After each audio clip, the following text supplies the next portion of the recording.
Hey guys, what is up? SuperKmanrocks here, and we are here for my LCK Spring Split 2023 Playoff Primer video. I love doing this series. I love prepping you guys for the playoffs. Not only are we going to be going over every single matchup that we have in the first round of the playoffs, I'm going to be giving you guys my full playoff predictions, my predictions for the two teams that will be heading to MSI to represent the LCK, as well as my 2023 Spring Split Awards. That means MVP, Rookie of the Split, as well as all three of my All-Pro teams. This video is a lot of fun to make.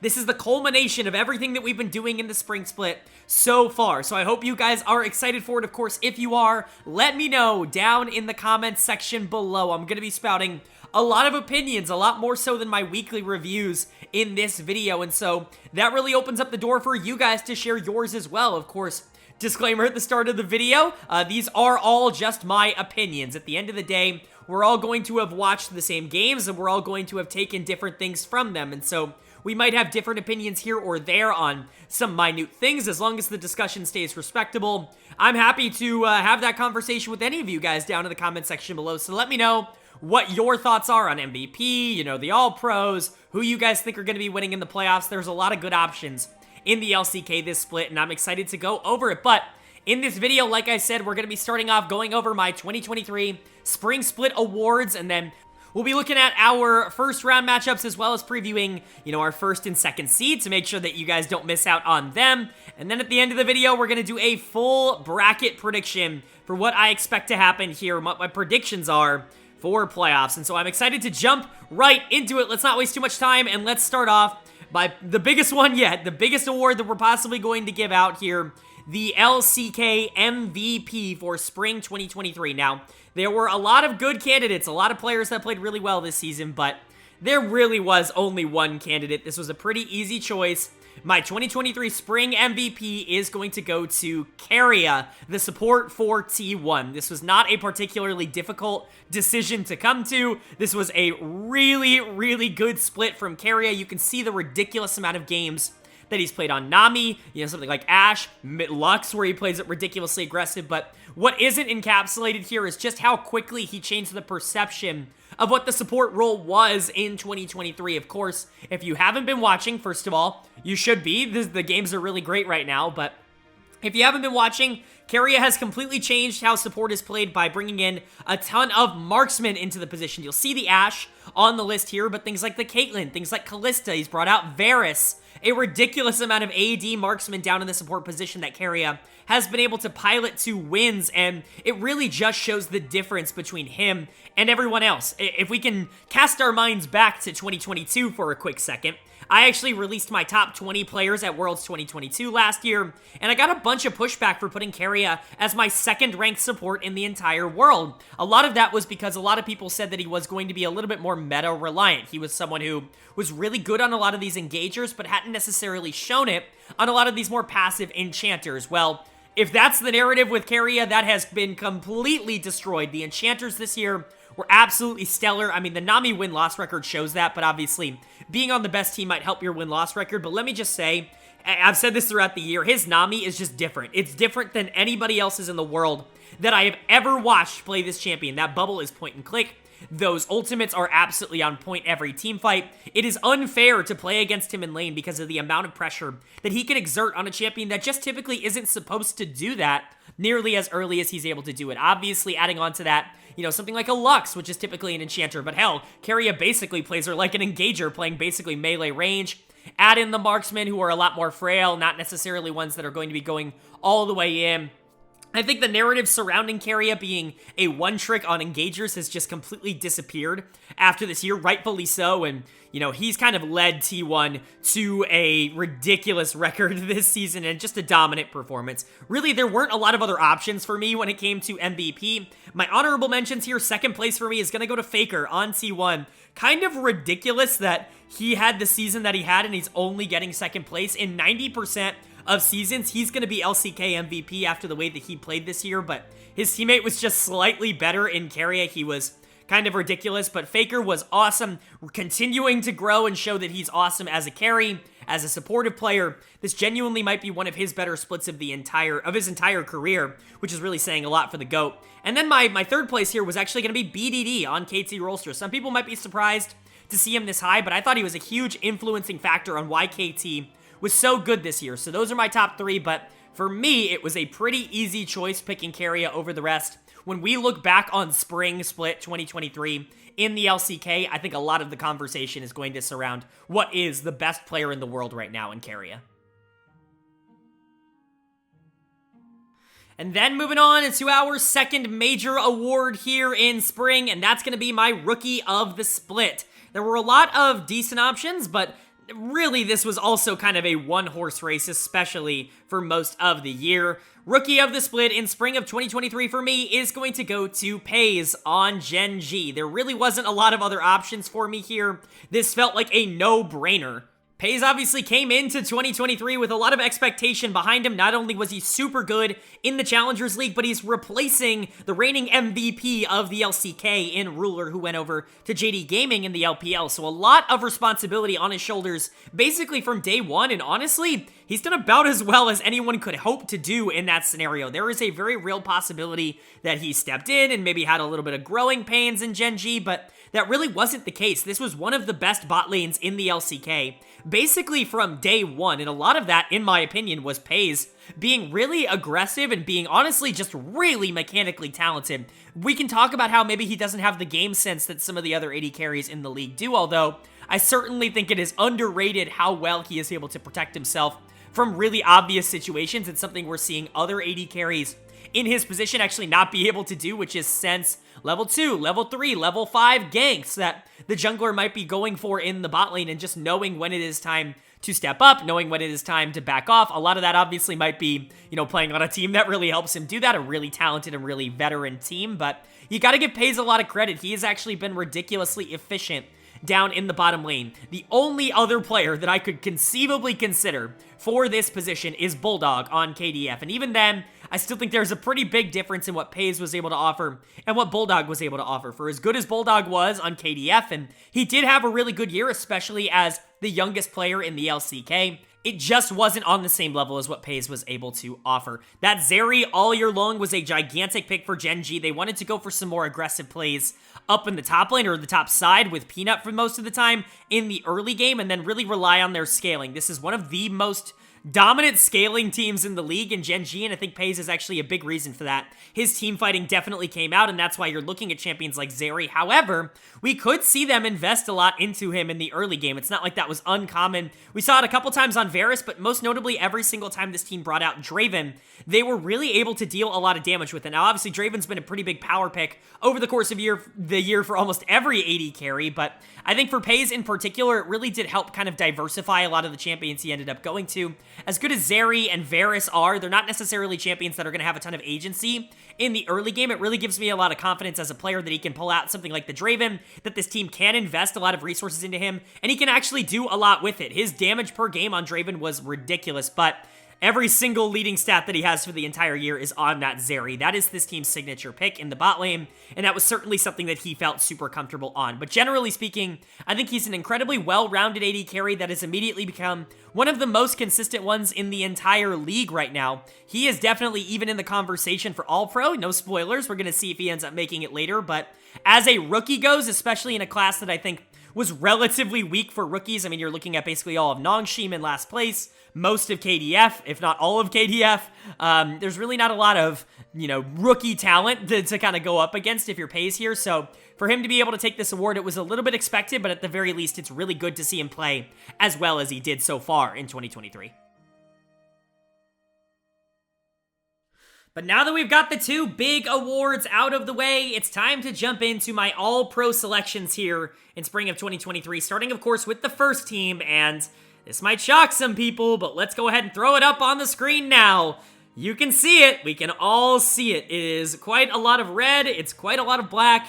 T1 did pretty darn good this split, and I'm going to recognize that by putting all 5 members of T1 as the first team. And let's go ahead and go over it, I guess, since that's kind of what I do on this channel. But your first team All-Pro in spring of 2023 in the LCK is Zeus from T1 in the top lane Owner from T1 in the jungle, Faker from T1 in the mid lane, Gumayusi from T1 in the bot lane, and Keria from T1 at support. Now, Keria I've already talked about quite a bit, so I'm going to skip over him just a little. Of course, MVP, he was the best player in the entire league. Of course, he deserves to be in the All-Pro. Faker, for that same vote, he finished second in my MVP voting. Of course, he's going to be first-team All-Pro. He was really, really good this split. Maybe the best split that he has had since his breakthrough in 2013 and 2014, and that really is saying a lot.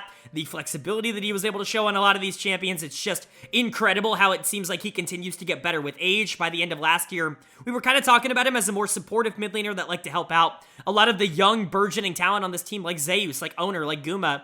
And that all kind of reversed back into 2023, where Faker becomes the carry once again, and it really did do a lot for this T1 team, but we know those two are good. So what about the rest of them? Well, Zeus in the top lane, this is also kind of a no-brainer. He's the best top laner in the world, and he's shown it over the past few years so many times. Now, maybe he wasn't as dominant individually in like specific games this split. He didn't necessarily have those moments in team fights that he used to, where he was just like 1v4ing and absolutely popping off. But he did still have some 1v4 moments in lane when his, other teams would try and gank top lane, and, T1 wanted to invest resources elsewhere. And just generally speaking, there isn't a single top laner alive right now that can go 1v1 against Zeus and actually survive. There just isn't. His laning stats are absolutely ludicrous because he just bodies people in lane so hard 1v1. He doesn't need assistance. He doesn't need to be, completely dominating the game in the mid to late game, because he's just getting so much further ahead than everyone else that he's playing against that he's making them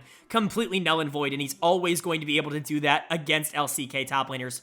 It's ridiculous how good he is. Owner in the jungle, another one that I don't think is going to surprise a lot of people. It was a big player of the game race this year between Keria and Owner to see who would get the most player of the games on LCK broadcast. Obviously, Keria ended up getting it, but Owner was really close for quite a long time, and he absolutely deserves a lot of the credit here. He actually took a little bit of a step back in terms of his champion pool, but I think that was entirely intentional coming out from this team. A lot of the champions that he was really good at over the past few years, they just didn't play a lot of. Not a lot of Lee Sin coming out from T1, and that's because I think they just wanted to see him play other things. They wanted to get him comfortable winning and dominating and controlling the early game on other picks, and if this is what he can do without some of the best champions in his champion pool, I mean, what do you even say at that point? That's how ridiculous of a season Owner had. He was easily the best jungler in the region, and again, I don't think it was particularly close. The only player here in the first team that I think you have any sort of conversation around is Gumayusi in the bot lane. And again, it's not really for anything that he did, because he didn't mess up at all this year. He was basically perfect. He didn't really have any game where he was all that bad. He was a huge contributing factor to why Keria was able to do as much as he was, because Guma was so self-sufficient in the bottom lane. He was willing to sacrifice himself to let the team kind of get everything else off that they wanted to, but at the end of the day, he was probably the least valuable player to this team in 2023. Keria dominated the bot lane in the 2v2. Owner and Faker really took over the games in the late game. Guma was just kind of left to get carried. And that's great, but is that first team All-Pro? In my opinion, I think that oversimplification of a season and what he was able to accomplish is just not the way that I'm going to look at this. There are very few AD carries in the league that are willing to take a step back and be the ones that are kind of pushed forward. I think mechanically speaking, Guma was on a different level. There was a reason that this bot lane was genuinely ahead against everybody in the entire league, including some of the bot lanes we're going to talk about in the other All-Pro situations. Keria can only do so much. That is a two-person lane, and Guma was absolutely a part of it. His mechanics this split were better than any other AD carry, and I will die on that hill. I do truly believe that every player on T1 in 2023 spring was the single best player in their position, and honestly, I don't even think it was all that close. Again, if you want to take Guma down maybe one or two steps, I get it, but this is maybe one of the most dominant splits we've ever seen in LCK history. This is the reward. I know I'm not usually the one to say team success should influence how your All-Pro votes are. In fact, I've been on the opposite side of that fence for quite a long time, but you just have to make an exception when every single player, every single game proves their dominance at such a level that the team becomes genuinely unbeatable. And truthfully, at the end of the day, that's what T1 feel like they are going into playoffs, genuinely unbeatable. And then moving on from our first team now to our second team. It definitely gets a little bit more interesting now that all the T1 members are off the board, but up on the screen right now, you're going to see my second team All-Pro. Let's go ahead and go through them from top to support. In the top lane, it's Bertle from Liiv SANDBOX. In the jungle, it's Peanut from Gen.G. In the mid lane, BDD from KT Rolster. In the bot lane, Deft from Dplus Kia. And in support, Kellen from Dplus Kia. Some easy choices here, some not so easy choices that might make a couple of people surprised or upset, or will definitely at the very least start some discussion. So let's go ahead and start talking about it, starting with Bertle in the top lane. A lot of people are probably going to be surprised to see Bertle this high, but if you've been watching the videos, you probably shouldn't be. I've been very high on Bertle basically all split long. Yes, Liiv SANDBOX definitely faltered down the stretch a little bit, but I still think the top side of the map was really good for this team over the course of the year. Bertle didn't really have a lot of bad matchups, and generally speaking, he was the better top laner in most games that he was going into, and I really think the big difference between Bertle and a lot of the other top laners that are going to get discussion for a spot like this is just his ability to play in the mid to late game. That's really where he thrived, in my opinion, this split. You know, there are going to be top laners with better individual statistics, better laning stats than Bertle, but I don't think any of them really had the same kind of impact in the mid to late game, whether that be in side lanes, in 1v1 duels, or team fighting. Bertle just knew where he needed to be basically at all points in time. In my opinion, he was probably the most influential carry that SANDBOX had. There's another player on the team that I think was probably a little bit better, but maybe in a more stacked position that we'll get to in a bit. But Bertle was actually really, really good for Liiv SANDBOX, and I think he more than deserves getting second team All-Pro here. What a bounce back split from someone who looked to be a complete wash-up in the LCK after last year with Dplus. To see him get out an org that is really going to push him forward, allow him to kind of take the reins a bit more. It's just a really good split from Bertle, and I'm really happy to see it. My jungler is also going to probably get a lot of controversy, and that's going to be Peanut in the jungle. Peanut really gets a lot of hate. People really dislike this player, and I do kind of get it. It's because he is kind of inconsistent, but the positives so far outweigh the negatives. Like,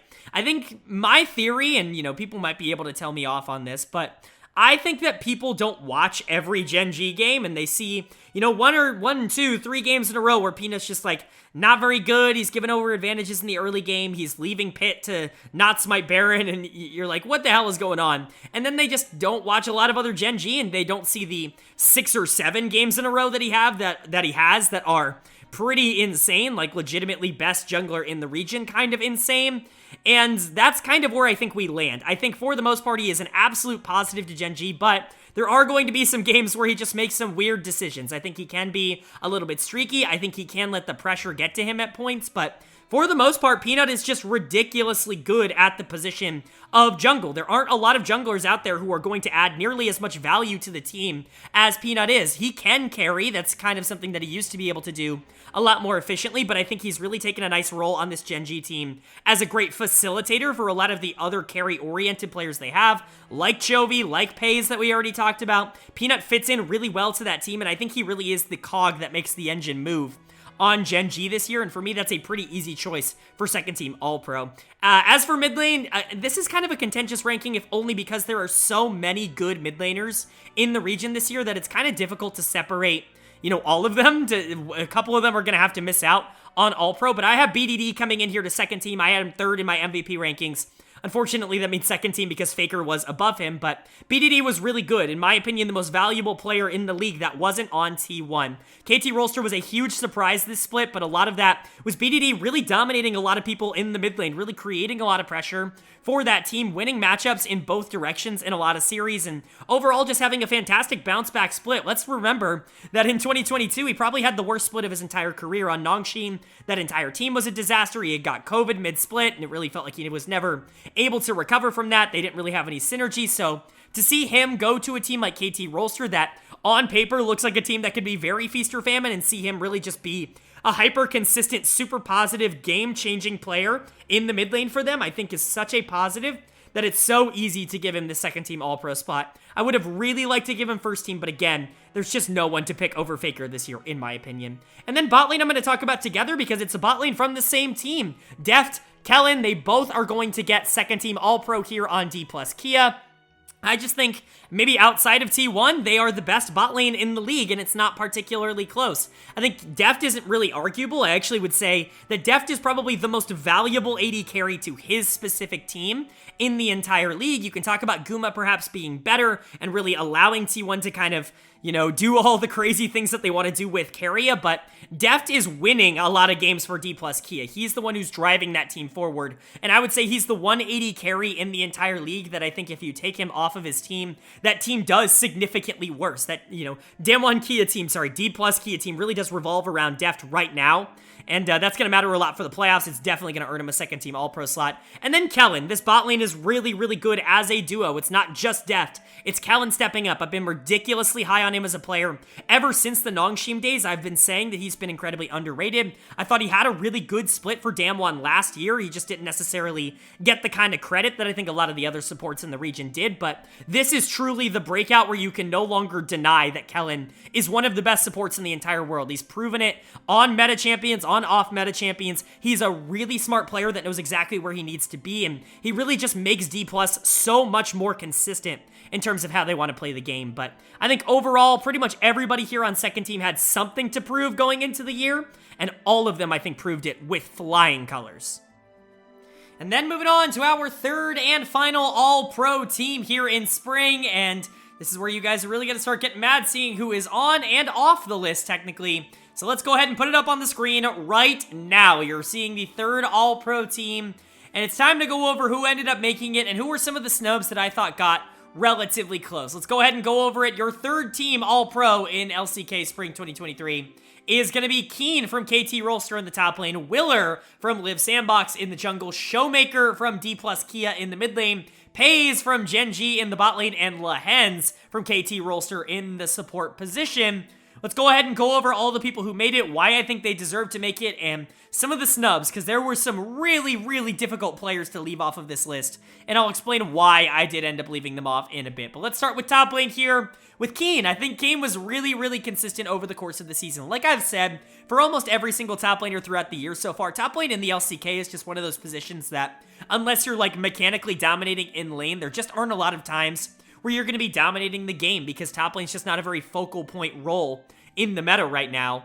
But Keen was one of the few players this season that I think actually surpassed that expectation and genuinely was able to go out and actively make a difference for his team in games. I thought KT Rolster obviously did really well this year, and you can point to a lot of the players on the team being really active pieces for that, but Keen was absolutely one of them. I think he gets a little bit underrated in the grand scheme of things just because top lane's not one of those roles that is going to get a lot of flash, is going to get a lot of shine, but Keen is an integral part to this KT Rolster team, and they would not be nearly as good with an average top laner there. For me, he gets the nod for third team All-Pro. Some of the honorable mentions in this position, I think some people are going to mention some players on good teams like Doran, player like Kana, some people are going to mention them, but I think my biggest snub so far is actually going to be Dudu on the Guangdong Freaks. I thought he was really good in the top lane this split, and he was actually making quite a bit of difference for that team. The reason that I ended up leaving him out, first of all, he wasn't nearly as consistent. There were a lot of games in the season that he just wasn't very good in, but there were also a lot of games where he was actively kind of taking over, especially towards the back half of the season when KDF started to be a lot more competitive in a lot of their games. But I think even more so than that, it just didn't feel like the talent level in lane when I saw him matched up against some of the more notorious top laners was on the same wavelength. Keen was one of the few top laners that could genuinely go toe-to-toe with players like Zeus in the top lane and actually be able to hold his own. Dudu, not so much. He made a little bit of a year out of beating up on some of the lower-rated top laners in the region, but he still had a really good year, definitely worth celebrating, but Keen, in my opinion, definitely deserving this third-team All-Pro slot. Then in the jungle, we have Willer. I think a lot of people are going to put Canyon here, and I do understand that. Brand recognition, and there were a couple of really good Canyon games this split, but again, you want to talk about inconsistency. A lot of people are going to get on Peanut's case for inconsistency, but Peanut had a much better split than someone like Canyon, who ends up missing out here. But before we get into him, let's actually talk about Willer here getting the third spot, because this is a player that has very quietly had a phenomenal split for Liiv SANDBOX. Again, another player that I think a lot of people are going to leave off of a lot of their top player lists. But I think you could make a case that Willer is maybe the most influential player to how Liiv SANDBOX has played the game. Now, obviously, this team has kind of crumbled over the back half of the split, but that is certainly not Willer's fault. There are a couple players on the team that I think have taken some major steps back. Willer is definitely not one of them. Just like Bertle up in the top lane in the previous ranking, I think he's done a really good job of being able to consistently generate leads for his team. And what a comeback split from him. He was on the bench the entirety of last year for a 10th place team. They didn't even want to play him. He goes to Liiv SANDBOX, a team that really didn't have a lot of expectations, and now he makes an all-pro team in his first split back. This is maybe his best split as a pro, including the year he went to Worlds, and that really does show you the kind of growth that he was able to go through. I think he might be on the up and up, and we might be even seeing a better version of Willer once we get to summer. It's definitely going to be interesting, but Canyon not making it, just too many bad games, especially down the stretch. I think Dplus was starting to win in spite of Canyon rather than because of Canyon, and that's when you know you're just not on the all-pro scale. I know a lot of people are still going to give him some nods because he's Canyon and he's going to have a lot of upside, and trust me, I still think he's going to do really well in the playoffs, so we'll get to that in a bit. But I think when you're talking about a regular season award, I need to go over who did the best in the regular season, and that for me was Willer over Canyon. And then in the mid lane, we had a ridiculously difficult decision. I would say it's the hardest of the third team All-Pros, but we've also got support coming up, and that one certainly was no easier. But two players here absolutely deserved to get All-Pros. Faker and BDD felt like an absolute lock. And then that third spot was right up between two people who I think in a normal year both would have gotten it. I'm going to give the edge to Showmaker, but Chovy's going to feel incredibly left out here. Obviously, I'm a big fan of Chovy, but I think some of his down games were just a little bit worse than what Showmaker was offering, and I think that ridiculous 3-week stretch that Showmaker went on towards the back half of the split was just so good that it would feel criminal not to include him on this list. And so Showmaker ends up getting the nod. Like I said, there was a stretch of, 2 to 3 weeks in the season this year where he was easily the best player in the LCK, in my opinion. He was winning game after game after game for DK. He was really establishing that Showmaker was back and that this team is a genuine threat to at least compete to go to MSI, and obviously things didn't end up working out in the final week of the season, but I don't really blame almost any of that on Showmaker. He was actually the best performing member of that team throughout that stretch, and before that, he was absolutely lighting the world on fire. To me, he absolutely deserves an All-Pro mention here. I assume he will get left off of the official one coming out from the LCK, but Chovy looking really good this year as well. Some really big highlight games. I think he probably had the more flashy split,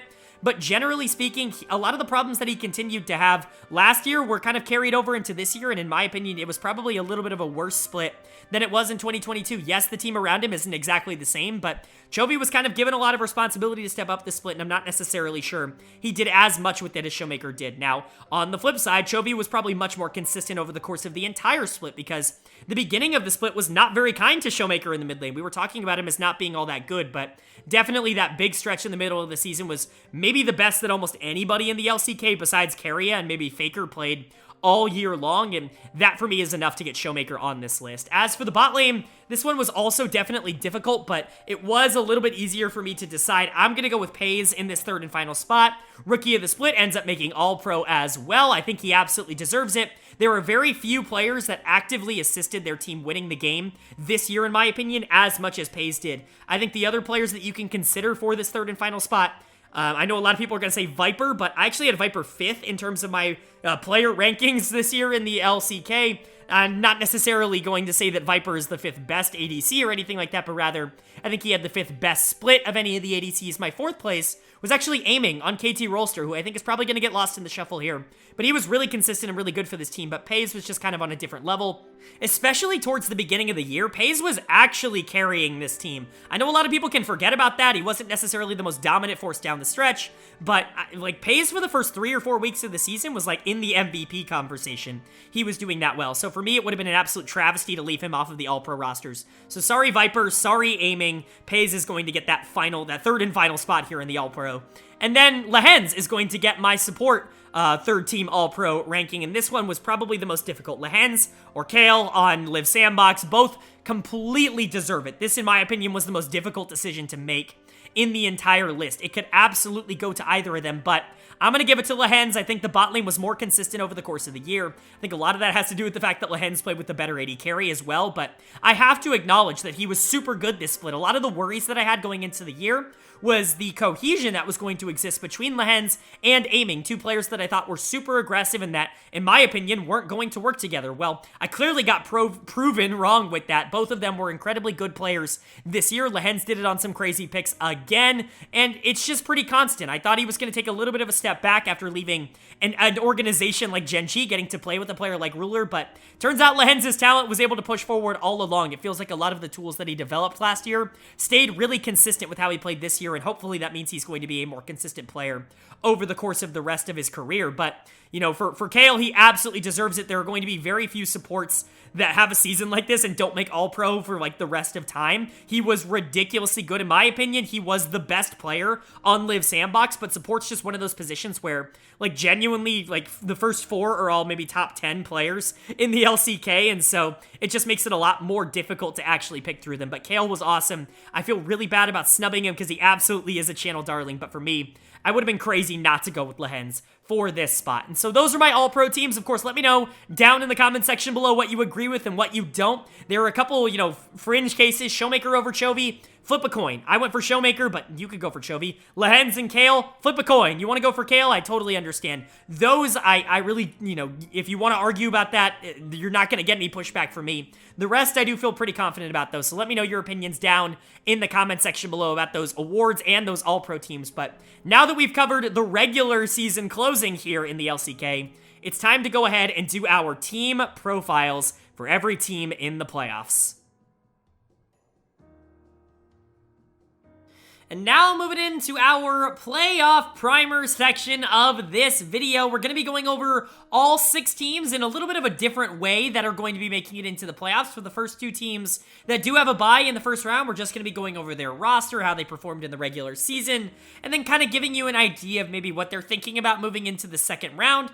And then for numbers 3 through 6, I'm just going to be previewing their first round matchups. That's really the important part for those teams. It's not necessarily about the grand scale, it's more about can you get past round 1, because as we know, the LCK format changed this split. It does become double elimination if you can get past round number 1, and so any teams that end up making it into the top 4 will have a couple of chances. But let's go ahead and kick off our analysis, starting with the number 1 seed and the number 1 team in the LCK in 2023 so far. It is T1. I've already talked at length about how this team has done so far this year, and so this section's going to be relatively short, quite frankly, because I've talked about Zeus, I've talked about Owner, I've talked about Faker, I've talked about Gumayusi, I've talked about Keria, I've talked about them all. I've even talked about how they've worked together, quite frankly, in the first team All-Pro section, so you can go check that section out if you haven't already watched it to see my thoughts and opinions on that. But I will kind of go over a bit of what we're going to be talking about in most of these sections here with T1, and then just giving a small breakdown. Typically here, at least for the first couple of teams, the first 2 teams, I'm going to be talking about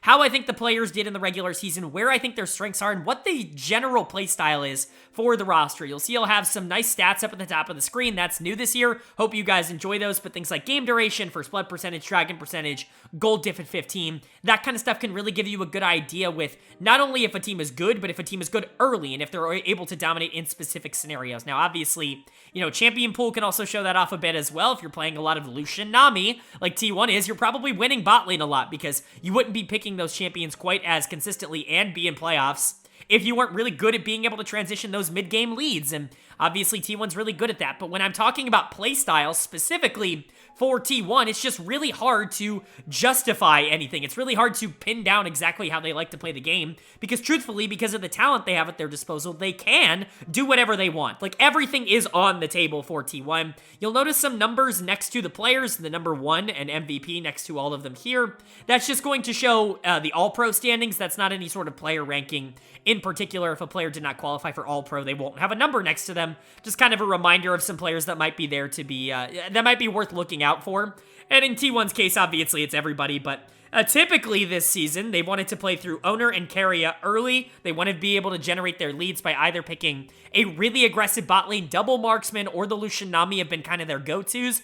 But Caitlyn Lux is something they can also pull out if they absolutely need to, and certainly incredibly strong for this team. They showed that off in the final week of the season. And then Owner has done such a phenomenal job of being able to generate early leads for this team. You'll notice their first blood percentage isn't ridiculously high, but that's because they don't need first blood in order to generate gold leads. All of their lanes win. Owner has immaculate pathing in terms of how he chooses to go on the map, and the team just works great in cohesion, and so you'll often see players like Zeus and Faker sacrifice some early CS in order to make sure that Owner has pressure basically wherever he goes. T1 has the early game on lock, so I guess they're weak in the late game. That's also not the case. Look at Faker's champion pool.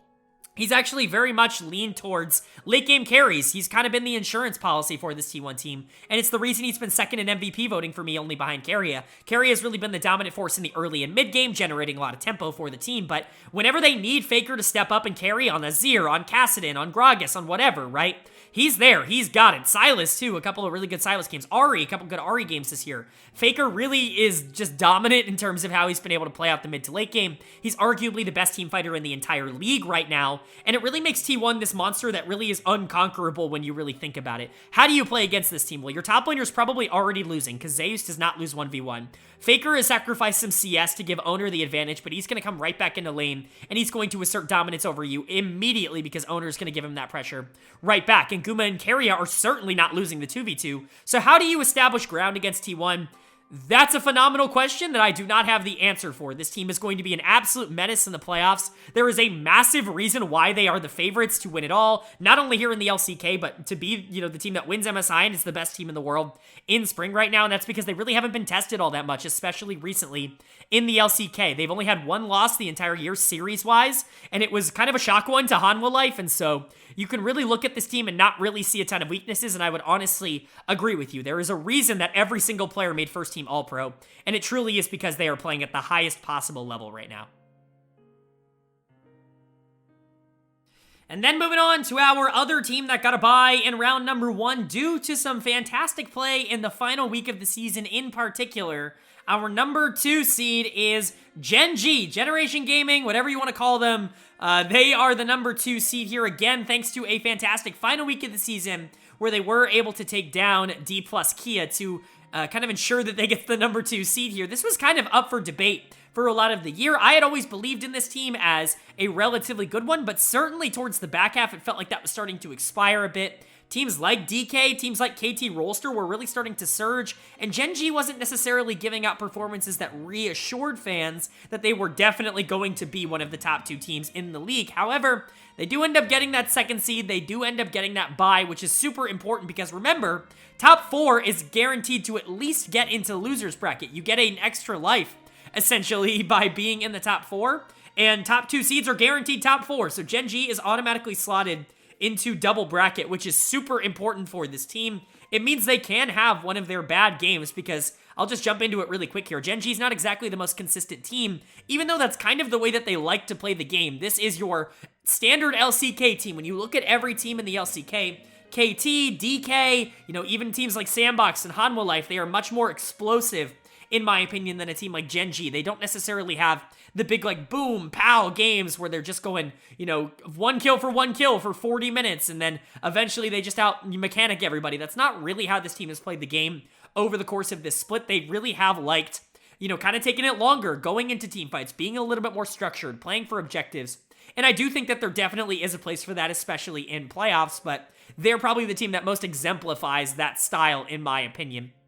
Going through their roster, of course, we already talked about most of them. We got Dorian in the top lane, Peanut in the jungle, Chovy in the mid lane, Pays at the AD carry position, and Delight in the support position. I've already talked about Peanut, Pays, and a little bit of Chovy and Dorian, but for Peanut, he's a really good player, one of the better junglers in the entire league, obviously an MVP candidate last year, and maybe the best jungler in the world in the regular season in 2022. He's had his ups and downs, didn't have a perfect Worlds tournament. I think for the most part, he was still really good at that tournament, but obviously the series against DRX is going to stand out as maybe being a little bit of an issue for him, but he's bounced back nicely. Again, maybe not entirely consistent. Is going to have some games where you can see that nerves are getting to him. He does get in his own head a bit when he starts losing, but when he's on, when he's playing the game that he wants to play, when he feels comfortable in that chair on stage, he is one of the best junglers in the entire world and someone that is very difficult to actually beat. He generates early leads on champions that either need it or don't need it. It's kind of insane. Like Vi, Wukong, I would say champions that really do like to generate early leads, but something like Sejuani that he's been super good on this year,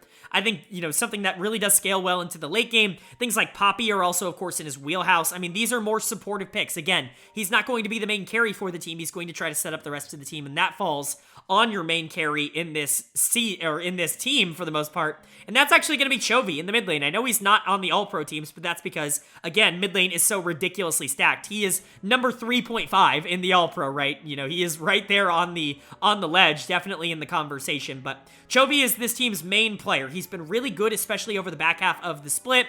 Has again had some games where he feels a little bit up and down. The Chovy problems have continued, which is that when this team is losing, he feels like he has to take it upon himself to maybe win the game for his team, which means staying in side lanes, taking a bunch of farm and not initiating fights when he feels that it's not a good idea. The problem is that in the LCK, you're just going to get strangled out if you don't force things, and Chovy can be a little bit of a problem in that regard. Outside of that, the man has absolutely no flaws. He is the single most mechanically talented player in the world. I don't even think there are really a lot of people that can compete with him on that level. There aren't a lot of players that do what Chovy does at his absolute best. He is going to be a major pushing point for Gen.G. He was awesome in this team for the playoffs in 2022. You're hoping you get a similar performance in 2023. The big question mark is going to be the bot lane here. You're bringing in 2 new players from this team. This was the big change going in from last year's 17-1, summer regular season to this year, and it's Paze coming in the AD carry position. It's Delight coming in the support. I think Paze has been great. Again, I've said it enough. He's a great team fighter, especially towards the back half of the game. I think that's a big reason why Gen.G has slowed the pace down a lot. Ruler was definitely someone who wanted to push the tempo a tad bit more last year, but you have an AD carry who's a lot more comfortable in the late game, and so this team has started to play a bit more for the late game. I think that's going to help Paze a lot, but Delight is someone who I think has impressed me this year. Now, I do want to set things straight. I've seen a lot of conversation about Delight being in the All-Pro conversations. He was not for me. He is a good support, but he's not in that upper echelon of supports for me. Support is a really strong role in the LCK, and to me, Delight is just good. He's not great, he's just good. Good is definitely good enough to get this team where they want to go, which is somewhere close to MSI, but Paze and Delight are going to have a lot of challenges. This is going to be their first major test in the playoffs. I believe it's only Delight's second playoffs. They made it with Bro, I believe, in spring of 2022. I'm sure you guys will correct me if I'm wrong in the comment section, but he certainly doesn't have a lot of playoff experience, and Paze obviously has none being a rookie, and so those two are going to be tested, but I think they'll be fine. They've been pretty consistent over the course of the regular season. And then Dorian in the top lane, haven't really talked about him too much, but he's a good player. He is solid. He can carry games. I mean, you can put him on picks like Jason, he's going to do well, but for the most part, this team likes to put him on weak side top lane, and that's okay. I think that tanks are especially strong right now. Obviously, Gnar, Cassante, massive picks for this Gen.G team over the course of the year. However, Doran is just one of those players that is not really going to move the needle, in my opinion. A lot of people are really high on Doran. I've been notoriously low on him. Not notoriously. I still like him as a player, but this is actually the second split in a row that I'm probably going to not put him on the All-Pro teams while the LCK puts him on their All-Pro teams. And so, it is what it is. I think Dorian's a good player, maybe not a great player. Very similar, in my opinion, to my thoughts on Delight. But the middle three here, Peanut, Chovy, Paze, are really, really good players that can push your team to MSI if they go on a hot streak, and Gen.G clearly showed at the end of the season what they can do. If they can get over some of the problems they have with losing in the early game, again, this is a late game team, and they're not very good at playing from behind, which can be a little bit of a problem, but if they can continue to generate small leads in the early game, incrementally increase those until they get to the point in the game where they're just dominant in team fights, I mean, that version of Gen.G is incredibly strong and can beat almost anybody in the entire region. That version of Gen.G should be going to MSI. It's just all going to be about if that version is going to show up and if we're going to get them consistently enough. But now we get to move on from our top two to our first round matchups. Instead of going team by team here, I'm going to be going matchup by matchup. I'll still be talking about the teams and how they play. This is still a primer after all, but this will be mostly my prediction of what ends up happening in round number 1. Now, I'll be saving the actual winners and losers for the end of the video when I do my full bracket, but I'll be talking about matchups where I think each team is going to be a lot stronger lane-wise. If a certain team has a big advantage in mid lane, I'll point that out. Maybe the other team has a big advantage in bot lane or whatever, right? Maybe how they've matched up against each other, just general thoughts on the series as a whole, and then I'll detail my matchup of the series, which is usually going to be where I think the series is going to be decided between these two teams. And so, let's go ahead and jump into it. We did 1, 2, we might as well move on to number 3 in our Seed 3 versus Seed 6 matchup in round number 1. Is the 3rd-seeded KT Rolster taking on the 6th-seeded Liiv SANDBOX. SANDBOX definitely limping, I guess you could say, into the postseason here, struggling to generate really any sort of momentum going into the final week of the year, but at the very least, they made it off of a strong start to the year, and they're going to have a chance to surprise a lot of people when they go up against a team that has looked really, really good as of late in KT Rolster. They ended up snagging the 3rd spot. The schedule ended up working out for them with the final week being Gen.G versus DK to kind of decide that 2 seed. One of them had to lose, and DK going 0-2, having to face T1 earlier in the week certainly helped KT secure this 3rd spot. I don't think it really matters all too much except for the matchups here in round 1, but KT is going to be happy either way. Let's go ahead and go over it. First of all, KT Rolster. This team's really good. I kind of doubted them a lot over the course of the beginning of the year, but I think I've come to learn that a lot of the problems that they are having or that they were having have just kind of been fixed by this team over the course of the year. My biggest concern was Cuz in the jungle, and it seems like he's gotten a lot more efficient. It seems like he does a lot better now that the rest of his lanes are all winning. Now, I do have some question marks about him, which we'll get to, but you know, your third team all-pro top laner, second team all-pro mid laner, third team all-pro support, and an AD carry that I would probably consider right on the fourth team if I had to pick. You know, this is a really talented team that played really well over the course of the year, and they do have an MVP candidate, and I think that's really important in the current landscape to have. They have BDD in the mid lane who's been having a terrific year on things like Azir, like Talia, really, really good stuff coming out from him, but generally speaking, KT Rolster likes to generate their leads in the early game. They can play through any of their lanes, but they want to make sure that Cuz is on something that can facilitate the rest of the team so that they can push forward and try to make these aggressive plays in whichever lane that they want to take advantage of the most. Aiming and Lehens have, quite frankly, mostly been on scaling duty, but a lot of Ezreal this year when they want to play safe down in the bot lane. That is something that not a lot of other teams are really going to be bringing out. That's kind of a KT Rolster special, something to look out for. Ezreal Karma is a massive pick for KT Rolster right now, but again, they actually play a lot towards their solo lanes in the early game, which can be surprising because you're looking at BDD's champion pool, you're seeing Azir, you're seeing Talia, not often champions that you would associate with playing towards in the early game. That's just not the case for KT Rolster. They want to get him online as quickly as possible. He's been phenomenal in the mid game, being able to move around, shove and roam, if you will, and it's just really good to see him get on the same page as his jungler. It really does enhance Cuz's play, and I think it makes this team a lot more difficult to take down. Keen pretty typically has leads in the top lane, although it's not perfect. He's been really good on these more melee-oriented dueling champions, Renekton, Jax, you know, the things that come to mind when you think of a really good top laner in the LCK right now. Those champions are really what Keen has been able to pull out, and he's been able to play them at a high level. Overall, KT Rolster is just an incredibly mechanically talented team that really tries to beat you early and often, and that's going to be a problem for Liiv SANDBOX because the biggest worry that I have with SANDBOX is their general talent. Their big strength is their cohesiveness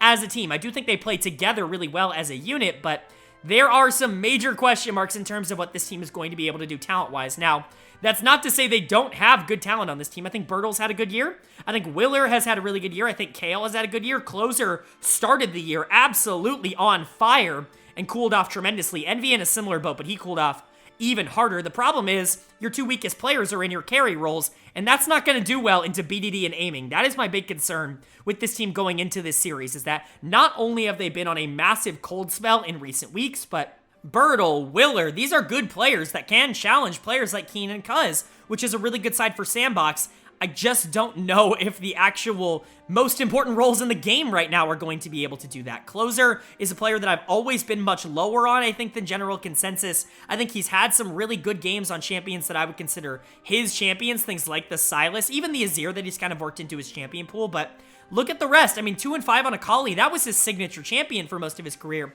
but that is like tanked in the back half of the year. That's been awful, and recently he's been on a tremendously bad streak of just not being able to team fight in the late game, which in my opinion was always his strong suit. He was never a killer laner. He was always really good in the mid game, and that's something that I think he has struggled a lot with over the back half of the split. And then really the big problem for me is going to be Envy in the bot lane. I think Envy is just the worst player in playoffs. I really can't word that any other way. I think he's the least talented player in playoffs right now. Obviously, still young and could grow, but this is a player that I could absolutely see getting exploited by a hyper-aggressive bot lane of aiming and Lehens. Lehens is not the kind of player to let an AD carry that's mispositioning get away with it, and I think that's going to be a lot of the case here. When these two teams played off in the regular season, SANDBOX was able to take their first set, but KT Rolster ended up taking the second. It was 3-2 generally in the regular season, but that's not to say KT Rolster has this in the bag 100%. I think top side of the map is relatively even, quite frankly, in terms of the skill level, and I would honestly say that maybe I trust Willer a bit more than Cuz. Maybe that's just me being low on Cuz, but at the very least, I think they're relatively comparable. Bertle and Keen, I think, are in a similar spot. Both can have good games, both can have bad games. I think the big difference here is going to be whether or not this Liiv SANDBOX bot lane can step up. And that's where we move on to my matchup of the series, which is going to be between the supports here, in between Liiv SANDBOX and KT Rolster. Kale and Lehens, they both fought over that third and final All-Pro spot, and they're going to be fighting here in this matchup. You'll see that you know, the stats, I like bringing up stats. Unfortunately, I have to kick off this part of the analysis with some supports where stats are a little bit more difficult to nail down as to what is relatively important, you know, both being kind of bottom in XP at 15. I think a lot of that shows that these players are often looking to get their teams ahead. I mean, Kale is second in vision score per minute, third in KP percentage. You know, Lehen's maybe not necessarily the same on those metrics, but fourth in KDA, and he certainly passes the eye test, fifth in first blood percentage as well. Lehen's does make a lot of active plays and really is someone you have to be aware of. Any longtime LCK fan will know that, obviously, for sure. I really do think this is the matchup that is going to sway the series the most. If Kale can actually bring up that bot lane to be relatively comparable, I could see Willer making some noise. If Closer has a good series, like Liiv SANDBOX isn't completely dead in the water here, but if Lehen's is able to control that bot lane, if he's able to be his aggressive self and maybe capitalize on some of the, quite frankly, inevitable mistakes that Envy will probably make in laning phase, especially bringing down Cuz, and maybe you want to bring down BDD as well, or maybe you want to shift the focus into the mid lane, try to take advantage of someone like Closer who doesn't play well from behind. Lehen's, if he's able to do that, is really going to be able to swing this matchup. And so to me, these are the two most important players to their teams in this series. But generally speaking, I think that, you know, these two teams are both talented, but, you know, KT probably just a tad bit more. No spoilers for who I'm going to end up picking in this series, but I think we all kind of know who the favorite in this one is. And then we get to move on to our second series of round number 1, and the two closer seeds, as it's the 4 seed taking on the 5 seed, the 4-seeded Dplus Kia taking on the 5-seeded Hanwha Liiv Esports. And this would have been an incredibly intriguing matchup had you asked me, you know, either in the preseason or in like week 6. This would have been something I was like, oh man, this is going to be real fun in the first round, but in the recent weeks, maybe not so much. Dplus Kia has kind of been surging as of recently. Obviously, final week excluded, where they went 0-2 against two very good teams, the two best teams in the league. Maybe just unfortunate in terms of timing, but Dplus Kia has been really good as of late. We'll talk about them first. How do they like to play the game? Well, most of the time, and I say most of the time because they can be relatively flexible, they like to play through bot lane. You can see a lot of early game bot lanes coming out from Deft and Kellen, mostly this Lucian Nami. They only lost on it once the entire year, and it was to T1. Outside of that, they were perfect on these picks. Kellen's another really good Nami player. I know we talked about Keria kind of being that big Nami presence, but Kellen is another one of those Nami players that just kind of makes the lane different, but it's Deft's Lucian that really does change the dynamic here. They're really good at being able to generate leads early and transition it into the mid game. I would argue they have one of the strongest mid games in the LCK. Probably just as strong, if not stronger, than a team like KT Rolster, who I really, really benefit in that regard. And so that's a huge positive. I think Canyon really helps with that. Of course, being a little bit of feast or famine on Canyon can be a positive, but he's going into the feast or famine jungler on the other side, which we will get into. But you can see a lot of the champions that Canyon's ended up playing outside of the Lee Sin. It's a lot of enablers. It's a lot of players, or a lot of champions that are going to make bot lane and mid lane and top lane kind of be the focal point of the series for each of these teams. I think Canyon has kind of adopted that role now. Sometimes it works, sometimes it doesn't. Canyon's a lot better being on a carry that can kind of be facilitated for, like, having Showmaker, you know, put on LeBlanc or Talia or something and roam and shove and roam and go help Canyon. That's the style that Dplus really feels comfortable playing, but I think they've been trying to move a bit out of their comfort zone, and Canyon's been playing a lot of these Maokais and Sejuanis, and even though Lee Sin is not something that's going to carry the game by himself, I think Canyon, for the most part, has really left it in the hands of Deft and Kellen, and that can be a positive. Again, they were really good this year, but a lot of pressure put on one specific lane. That is lucky for them that Showmaker, in particular, has been playing so much better as of late. He genuinely has been one of the best mid laners and one of the best players in the LCK over the last second half. I think you can make a real argument that he's top, like, 2, top 3. If you really want to put Faker above him, I understand, but I don't think you can go lower than top 3 in the second half of the split, which is good because he was like a bottom 5 mid laner for the first half of the split. So to see him kind of get his groove back, he really hasn't been good in the regular season in quite a few years. To see him kind of get his groove back, to see him feel a lot more comfortable, I think is generally just a huge positive sight. We're seeing a lot of the traditional Showmaker picks. That's Assassins, and that's what makes me feel good. You're seeing LeBlanc, you're seeing Akali, you're seeing these champions come out, and he's given a lot more agency to kind of make the plays that he wants to make. He's going up against a very aggressive mid laner in his own right, so that's going to be a fun matchup. And then Kana in the top lane. I think Kana has actually been kind of good this year. Again, some bad performances, some inconsistencies, but 9-0 on Renekton is pretty damn good, especially considering the fact that you're going into someone in Kingen who really doesn't play the Renekton. He hasn't played the Renekton at all. He's basically perma weak side for Hanwha Life, and so that might be a matchup they want to go to a lot more often. That, the Jace, even taking away things like the Gnar, those are the big positives that come away from Kana for me, but generally speaking, when you're looking at Dplus, you're looking about whether Showmaker, Deft, and Kellen can really take over, and whether or not Canyon in particular is going to be the guy for Dplus. And then on the other side, you've got Hanwha Life. Man, the inconsistency of this team just drives you absolutely nuts. I mean, obviously, we kind of know what they are at this point. They were the team that kind of stomped everybody that was below them in the standings. That includes, you know, the bottom four and even Liiv SANDBOX to an extent. But man, did they really struggle to do anything against any team of actual consequence over the course of the year. I think a lot of people are going to blame that on Clid in the jungle. Rightfully so, he had a lot of bad games, but let's not forget that a lot of the games they did end up smashing against some of the bottom teams. Clid was utterly dominating. I think obviously going 1-8 on Sejuani had a little bit to do with it. He looked a lot better on other champions, but towards the back half of the season, a lot of that luster ended up falling off. Really, the surviving pieces of this team were mostly Viper and a little bit of Zeka. Now, I'll get to that in a second, but Viper was definitely the most consistent member of this team over the course of the year, which is good. Viper's great. He was, you know, the second best AD carry in the world last year. I do think he's fallen a bit from that. I think he got a lot better over the second half of the split, but I think that right now, if I'm being entirely honest with you, I think people are giving him a tad bit too much credit. I think he is a really good player, and I think he's been solid for HLE, but I certainly don't think he's been a game changer for this team. There's a reason they really haven't been competitive at all, even with, like, Liiv SANDBOX, who they beat, but, like, not in a way that made me feel comfortable. And that's because Viper hasn't taken that leap, right? He's a very good AD carry, but I don't think he's been an elite level AD carry this year. The positioning is still there. The aggression, not so much. He's not taking over games like he was on EDG last year. That killer instinct is what I'm waiting to come back. A lot of the mechanics, a lot of the confidence in his ability in the mid to late game has definitely returned, but I want to see him go out and actively try and punish enemy bot lanes, even good ones, because we know that Viper on his best day can absolutely do that. We saw that last year when he went up against Deft at Worlds, when he really was able to punish him a lot in lane early on in games.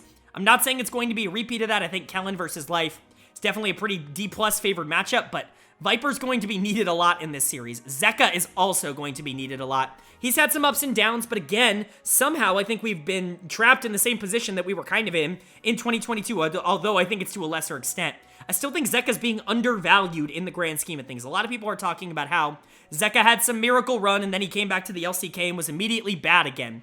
I don't think he was bad this split. I don't know if I'm crazy for saying that, but I think he had some pretty redeemable games, especially when he did end up getting his champions. Now, was every single game like that? No, but when he did get a lot of the champions that he was able to really, you know, do a lot of good on, and that includes Azir, let's be honest, he was able to take over a lot of games this split, more than I think people are giving him credit for. I think him and Viper aren't really all that far off in terms of their impact on Hanwha Life's chances at winning this series, and I think they're going to need both of them to step up to do something, but obviously, Clid needs to step up, Life needs to be at least serviceable, and Kingen in the top lane is mostly just a weak side top. He needs to make sure that Kana doesn't really generate too much in the top lane, but that lane's mostly just going to be a little bit of a throwaway, but you can probably already guess what my key matchup of the series is. It's such a no-brainer between these two teams, but it's going to have to be the ADC matchup. It's Viper, it's Deft. How do you not look at this? It's a rematch of Worlds last year, EDG versus DRX, one of the most fun series that I got a chance to watch last year. I mean, you know, include that into DRX and Gen.G, include that into DRX and T1, but Viper and Deft always play really fun against each other, and you can see that in the stats here. Viper, #1 in damage percentage. He is the most important AD carry to his team's damage in the league. Maybe not the early game, but the late game for sure. Second in damage per minute, third in CSD at 15. They are a good lane, and he has gotten a lot better at this as of recent, but look at Deft. This has been the most consistent bot lane outside of T1 in the league. First in KP percentage, second in CSD at 15, second in damage percentage, first in damage per minute, second in KDA. These are massive stats that Deft has been able to really cultivate over the course of the year, and if we're getting a matchup that is more similar to, you know, 2023 regular season, I would favor a team like Dplus because of how well Deft has been playing. But Viper, we know, has the potential to be much better than Deft, and he's kind of shown a little bit of a flash of that in recent weeks. If we can get the aggressive version of Viper, Hanwha Life could be able to pull off a massive upset in the series that basically no one sees coming. I've heard everyone kind of write off this HLE team as not being what they were supposed to be at the beginning of the year, but the talent is absolutely still there. It's always going to be just about putting it together for this team. All right, but that's going to do it for my playoff previews, as well as my awards, all the team analysis, all of that. I do hope you guys enjoyed that section, but now it's time for what you guys are probably all waiting for, my LCK 2023 Spring Playoff Predictions, my mock bracket. I'm excited to go over what I think is going to be happening in all of these series. Just a reminder, these are just predictions. A lot of this is going to go wrong. There is literally no way I get all of this right. I mean, I would love to get all of this right, but it's very unlikely that I get every single game right. These are just my predictions going into the event. I think a lot of my analysis should stand tall here. Hopefully you guys listen to my words and don't just look at the bracket. That would be really nice because I think a lot of these matchups are incredibly interesting, especially as we get later in the tournament. But let's go ahead and go over it, starting off with our first round matchups that we already previewed a bit, starting with KT Rolster versus Liiv SANDBOX. If you guys listen to my analysis, you'll probably know where I'm headed with this. Also, if you're new here, what I do is I give my team that I predict to win, and then I will talk about my range of how I think that series could go. It's a 2-game range, so let's say I think that KT versus Liiv SANDBOX will go 4 games. I think it'll be 3-1 or whatever, right? I'll give a 3-1, KT, 3-2 KT. That's my 2-game spread to kind of get an idea of the expectations that I have for the two teams. And so we'll start it off with KT versus Liiv SANDBOX. No surprise here. I have KT going over. You'll see they move into a spot that I will explain in just a bit after we get both of our first round games done, because I think it'll be controversial to some. But KT going over, this is not really a surprise. My split here is KT 3-0, KT 3-1. I think that they should be able to 3-0 Liiv SANDBOX. They might take a game here or there. Bertle's really good. Willer might just have a really good game going into someone like Cuz, who has been known to be a little up and down. But I think for the most part, KT should not really have any trouble with this SANDBOX team. They are easily the weakest team in the playoffs, and KT should be able to cruise to that second round and into the top 4. And then we've got DK versus Hanwha Life. As much as I tried to hype this series up, again, another series that I don't think will be all that close. I've got DK moving on. My spread is DK 3-1. I think that's the most likely. I think Hanwha Life will probably take a game, but my other is DK 3-0. It's 3-1, 3-0. And so, while I do think that Hanwha Life should be able to take a game here, I'm not entirely convinced of that. I think it's more likely they don't than them taking 2, in my opinion. But DK shouldn't really have a ton of trouble here. They've been significantly more consistent, and outside of the final week of the season, they've been much hotter. I think the bottom 2 teams in the playoffs here, Liiv SANDBOX at 6, Hanwha Life at 5, are pretty weak compared to the top 4, and this was a pretty easy choice in round 1 for me. You'll notice I have KT going on to face T1 and DK going on to face Gen.G. That's because T1 actually gets team selection for the second round. They get to choose whether they would rather face KT Rolster or Dplus Kia, and I actually think they would choose KT Rolster. Now, I could be wrong on this, but I feel like T1 kind of looks at DK as the 3rd strongest, if not the 2nd strongest team in the league right now. They've said so in a lot of interviews, and KT Rolster really hasn't been mentioned by the team as being a massive threat. I would expect this team to go for the telecom wars, something that they have pretty historically dominated in the playoffs here, rather than take on DK in the second round. So that's my reasoning. I'm not saying that that's definitively what I would do. I think that is probably what T1 would do in this situation, though. So I'll go ahead and talk about these matchups. I'll kind of give a small overview of what I think might happen if things go the other way, because I do think that that is possible. But for T1 KT, this is another one that I feel pretty confident in. T1's going to be able to handle this. They're just the best team in the world right now, and KT is very good, but T1's on a different level. T1 has held this team's number. They always play super high, not only in the playoffs, but for the telecom wars, they raise their morale a lot, and I think especially in a playoff telecom war rivalry, T1's going to be ready to play. I would have this as a T1 3-0 or a 3-1. They should be able to handle this series pretty easily, in my opinion, but KT could definitely squeak a game by them, I think. They are definitely talented enough, but T1 is a little bit on a different level. You'll notice KT now going into lower bracket, losers after round 4, so they're not out of the tournament yet. They will play the loser of the other series to see who survives and gets 4th place. But Gen.G versus DK, now, this is one of the more interesting matchups of the entire tournament, and one that I think could definitely determine who goes to MSI down the line. I'm not going to spoil the bracket, but it could certainly be an interesting matchup.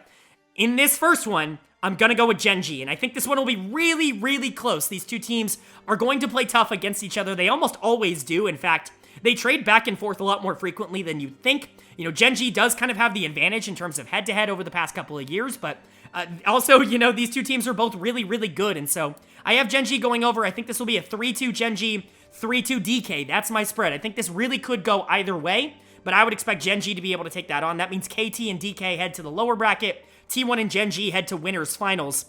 We'll talk about losers. 4th place game here. KT Rolster, Dplus Kia. I'm going to upset some people when I say this, but I have DK winning this game. I have DK winning this series. I think they're the better team. I do think that it's really close, but honestly, I think KT is probably hoping for a DK win in round 2. I think they match up so much better against Gen.G than they do against DK, and that's kind of what I was talking about. If things do switch, if T1 does end up picking Dplus Kia, I actually think KT loves that. They have a pretty good matchup, in my opinion, into a team like Gen.G, and that is a much easier path into top 3 than DK is, in my opinion. I think this is a pretty poor matchup just generally on paper for them, and I think DK should be able to take it. My prediction, DK 3-2, DK 3-1 would be my 2-game spread, but KT Rolster absolutely could pull off that upset. I really do think that, you know, KT's an incredibly good team, and top 4 are all really close, maybe with the exception of T1, and I think almost all of those series could go in either direction. I would just think that matchup-wise, I favor KT a bit more into a team like Gen.G, but that means KT's the first team out. We'll go ahead and talk about winners finals now. T1 versus Gen.G. This is another matchup that I think would be tough in a lot of circumstances, except for the fact that it's freaking T1. They're going to win this. I feel super confident saying, at the very least, they're going to make finals before they really face any sort of competition. My pick in this series is actually going to be T1 3-1. With a 3-2 spread, a T1 3-2 spread. I actually think Gen.G probably holds a much better shot at being able to take a team like T1 down. T1 can get a little bit over-aggressive, especially when they get a little bit cocky, and that's something I could definitely see happening to this team if they do get into some trouble in the playoffs. If they get into an early deficit, I could see them just kind of regrouping and going next, and Gen.G being able to take some games, but the talent of T1 should absolutely be able to overpower it. That means your losers finals is a matchup between Gen.G and DK, not only for second place, not only for a finals appearance, but for an MSI appearance on the line. Of course, both teams that make the finals will go to MSI to represent the LCK, and my prediction is for DK to win this series. I know they lost earlier in the tournament, but I think this is a team that's going to level up over time, and I think when the series matters the most, that's when DK comes out. Canyon versus Peanut is always a joy to watch, but Canyon, in the crunch time, has pretty consistently gotten the best of him in that particular matchup.